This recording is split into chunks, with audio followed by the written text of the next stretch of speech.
আলহামদুলিল্লাহ। আসসালামু আলাইকুম প্রিয় শিক্ষার্থীবৃন্দ, প্রিয় অভিভাবকবৃন্দ, আশা করি আপনারা প্রত্যেকে ভালো আছেন, সুস্থ আছেন। আমি ইনশাল্লাহ আলহামদুলিল্লাহ ভালো আছি।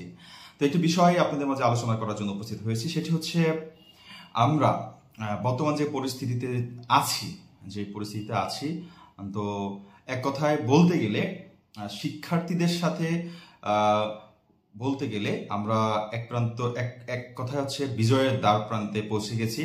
তো খুবই ভালো লাগছে যে শিক্ষার্থীরা আজকে প্রায় একটা মাস ধরে যে বিষয়ে আন্দোলন হয়েছে, বৈষম্য বিরোধী আন্দোলন, যে আমরা বৈষম্য মানে দেখতে চাই না বাংলাদেশে জন্মগ্রহণ করে, আমরা দেশকে ভালোবাসি।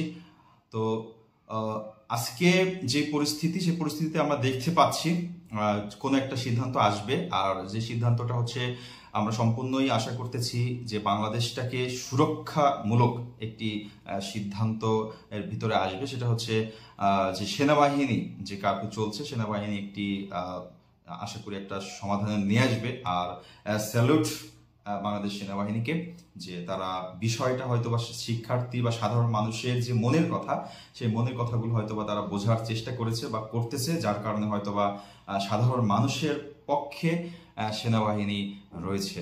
তো আবারও হচ্ছে স্যালুট সেনাবাহিনী। আর আপনারা যারা শিক্ষার্থীবৃন্দ আছেন, আপনারা অবশ্যই সাবধানে থাকবেন, যে যেখানে থাকেন, রাজপথে থাকেন, যেখানে থাকুন, সাবধানে থাকবেন, যেন আপনার আর অনেক জীবনের ক্ষতি হয়েছে আজকে পুরো একটা মাসে, আর কোনো যেন আপনাদের, বিশেষ করে আপনার যারা শিক্ষার্থী আছেন, সাধারণ শিক্ষার্থী, আপনার যেন কোনো আর জীবনের ক্ষতি না হয়, এতটুক দোয়া রেখে আপনাদের জন্য আজকে এখানে শেষ করছি। সবাই ভালো থাকবেন, সুস্থ থাকবেন। আল্লাহ হাফেজ।